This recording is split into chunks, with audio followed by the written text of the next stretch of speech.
And for today's vlog, we're going to make a milk tea, an instant milk tea. And Injoy Philippines is kind enough to send me this package. It consists of how many colors? 6. Actually, yung isang winter melon na gamit ko na at isang pearl, nagawa ko na din kanina. And later on, I'll show you the procedure. Hinihiwalay ko na may ibang flavor. Meron din silang cream puff, then taro, ano yan, cream sugar. Ito pala, caramel sugar, and then winter melon. Tapos meron din tayo, caramelized sugar, winter melon syrup. Ito yung pang drizzle sa cup. Yung nakikita nyo sa side ng cup. So, i-arrange muna natin siya. So, merong okinawa, cream cheese, taro, winter melon, cream puff. Wait, as in like, ano ba to? Topping lang pala to. Tapos matcha, tapos Hokkaido. Bali, tatlo yung winter melon namin dito. And I think 5 yung pearl. Tapos mamaya may giveaway kami. Just watch until the end. I'll show the mechanics down below. Na lahat yung pinadala nila. And meron din ako prepare dito na cups. Ito galing sa store ko. Kinuha ko na siya. Pero this is not how we prepare our tea. Kasi yung sa amin authentic tea talaga. And this one, instant siya. So, how do you prepare this instant milk tea? So, completely dissolve 500 grams of Injoy milk tea chocolate, powdered milk drink in 4 to 6 liters of cold water and ice. Bali, 4 yung binigay nila sa akin winter melon kasi yung isa nagamit ko. Away natin yung dalawang winter melon. So, watch until the end. Tingnan natin kung ilang servings yung magagawa niya. Meron kami dito 22 ounce or 750 ml na cup. Pwede nyo gamitin yung mga cup nyo before. Pwede nyo gamitin yung ikaw yung taga gano'n. Connect ko to sa Shopee and ang price niya is 80 pesos lang guys. 80 pesos for 500 grams. Diba sobrang mura? And titignan natin kung ilang servings yung magagawa niya sa 500 grams. I-dissolve daw siya sa ilang liters na? 6. I-dissolve natin siya sa 4 to 6 liters ng water. And paano natin Na may ice daw. Na may ice. I-water lang talaga kailangan nyo dito sa cup ice. Hindi nyo na kailangan kumuha ng sugar or ng milk and tea.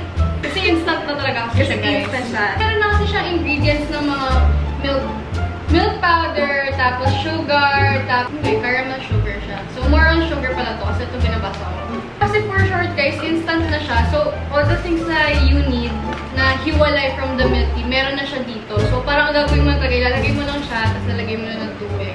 Yeah, kasi iba process namin kami, nag-brew kami ng tea, 14 glasses ng 16 ounce. So, medium yung 16 ounce. Ito, 22 ounce. 16 plus 32!16. Hindi mo nalaman natin kasi meron akong pang liter. Bobo na nga ako. Ito, 6 liter. Ito, meron kaming 6 liter dito namin mag-measure dito kasi wala kaming pang-measure ng water. So, dito kami maglalagay ng water. Anyway guys, bago pala kayo kumuha ng tea, kailangan nyo muna mag-prepare ng pearl. And nandun naman sa instruction kung paano gawin yung pearl. It will take you about an hour to make the pearl. Kaya ayun yung unahin yun. So for the pearls, kailangan natin is 6 liters of water and then 1 pack ng tapioca pearls. But since madami to pag nagawa, ang gagawin ko lang is half. Kailangan natin ng 30 minutes para balikan yung pearl natin. So mag-a-alarm ako till 3:06. Yan.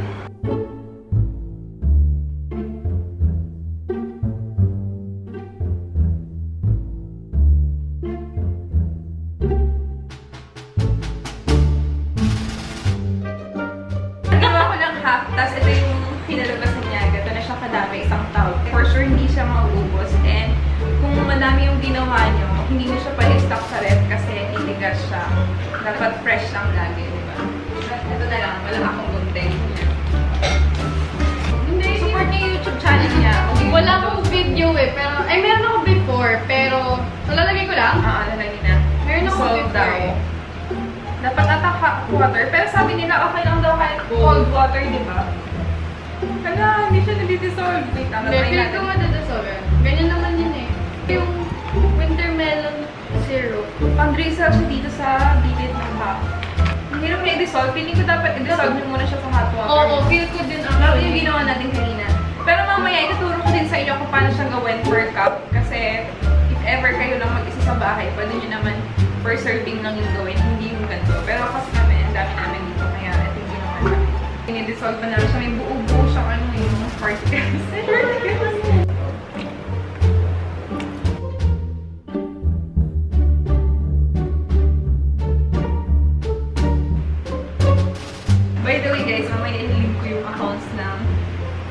Philippines. Meron silang Shopee, Instagram, YouTube. Sabi ko sa'yo eh, kala ko dapat to eh. Hindi, dahan-dahan na kayo. Oo, dahan-dahan.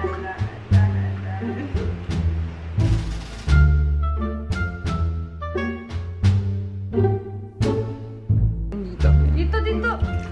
Yan. May kuha tayo ice mamaya. Game. Masarap ba? Yung winter. Mamaya mag-taste test tayo.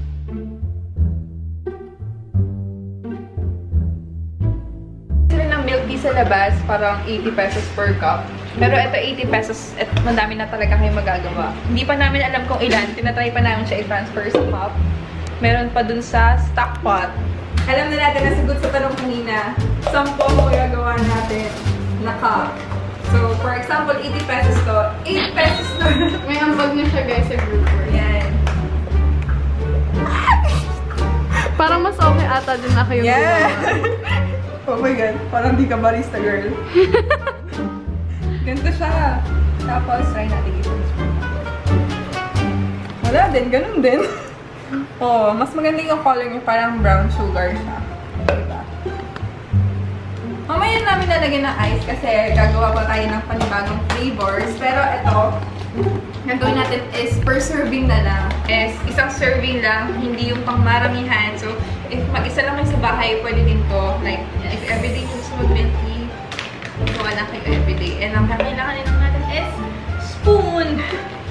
So, buksan mo natin. So, pang one serving is equivalent to 4 scoops. Pag medium, 3 scoops. Ayun yung nakita ko. 1. Kumain mga.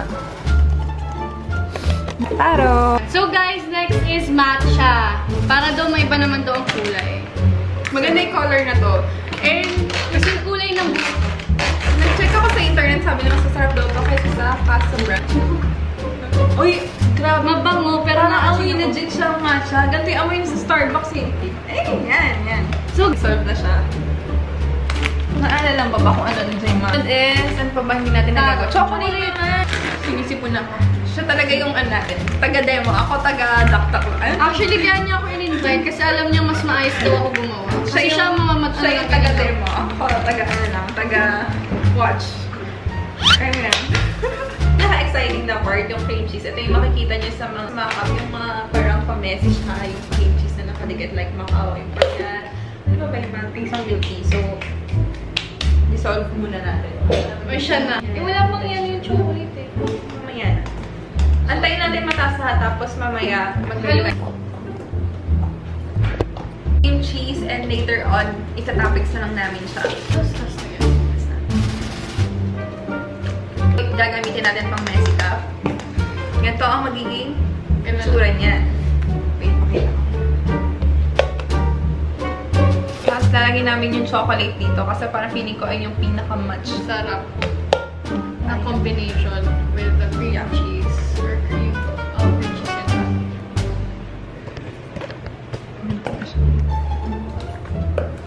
Araw-araw. Hindi naman. Ano lang, parang araw-araw may binibigay lang.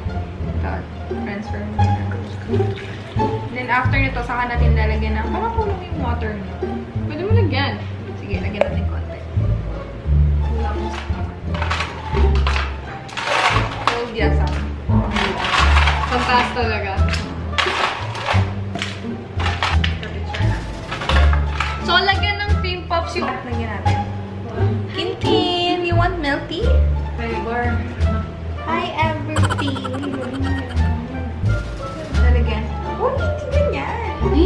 Ito yun. Yung pang-topping. Gusto ko ito ilalagay ko doon. Sige, try mo.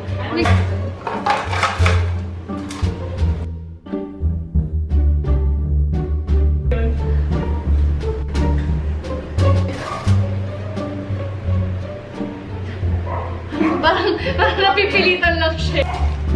Let's proceed with the taste test. So guys, ito, winter, ano ba to? Chocolate.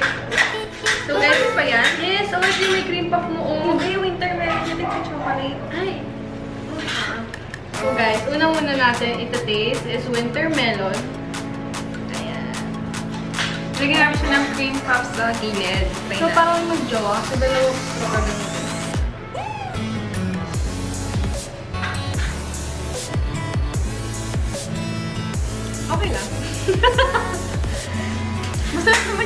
cheese, ayun yung nagpapatap doon. Pero yung winter melon, I'm not sure kasi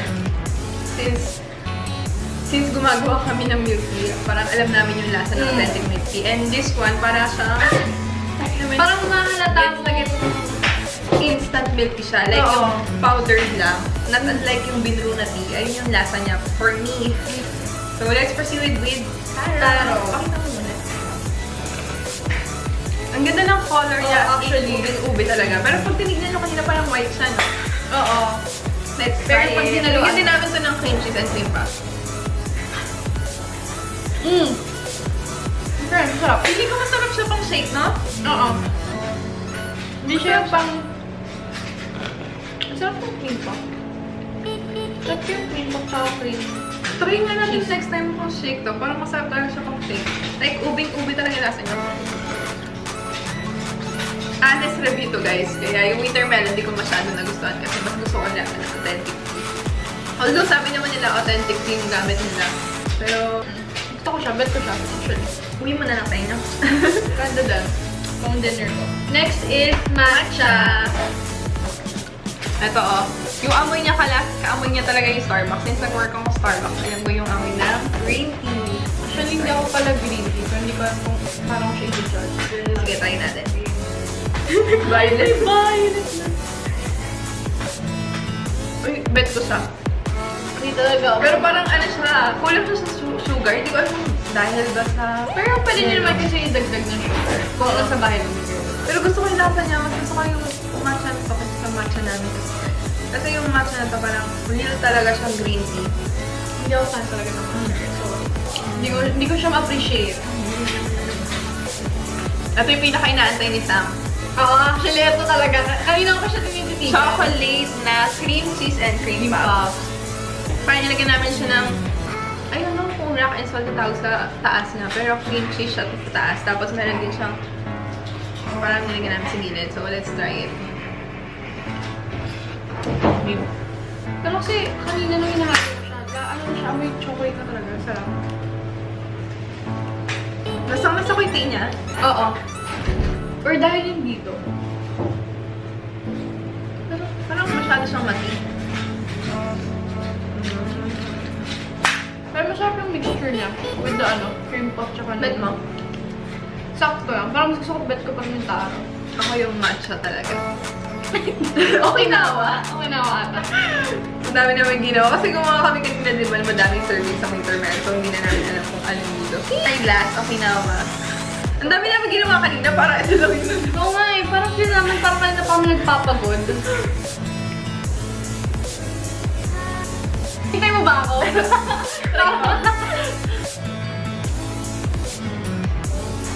Ano ba sabi mo? Pero, Favorite ko Okinawa tsaka winter melon. Halos magka-same sila ng lasa. actually talaga magkalasa lang yung Okinawa sa winter melon. Kaya minsan talaga yung winter melon sa Okinawa. Parang sabi nila, ay, wala po ganito. Baka po gusto mo yun. Pero grabe yan siya. Ako taro. Milk tea.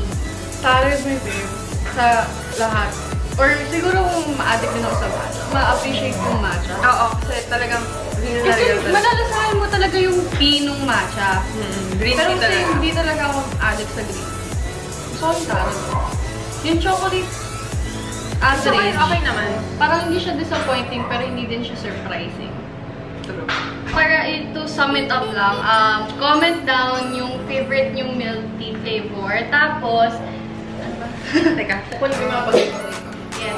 Tapos, ay, haba yung ano niya, follow nyo account niya tsaka account ko. Tapos, YouTube channel ba? syempre, subscribe din kayo, diba? Ang ticket para mapanalunan nyo ang libreng to mga to is syempre dapat Pearl and Winter Melon. dapat nakasubscribe kayo sa Masarap channel pala niya. yung pearl nila, chewy. Pag maganda yung pagkakagawa niyo. So, subscribe to my channel, subscribe to Sam channel, and comment down below your favorite milk tea flavor. Kung matcha man yan, winter melon, or whatever. At kung bakit ay yung favorite nyo. Thank you guys for watching, and see you on my next vlog. Don't forget to follow Sam on IG and Twitter, or Yun lang. COD. Add niyo ako sa COD guys, sakit dati. Oo, awan mo kayo sa akin. Media daw ng kalaro. Yung magaling, yung bubuhat sa akin. Sige na, bye-bye! See you! Bye-bye! Bye! Thank you, Sam! Bye!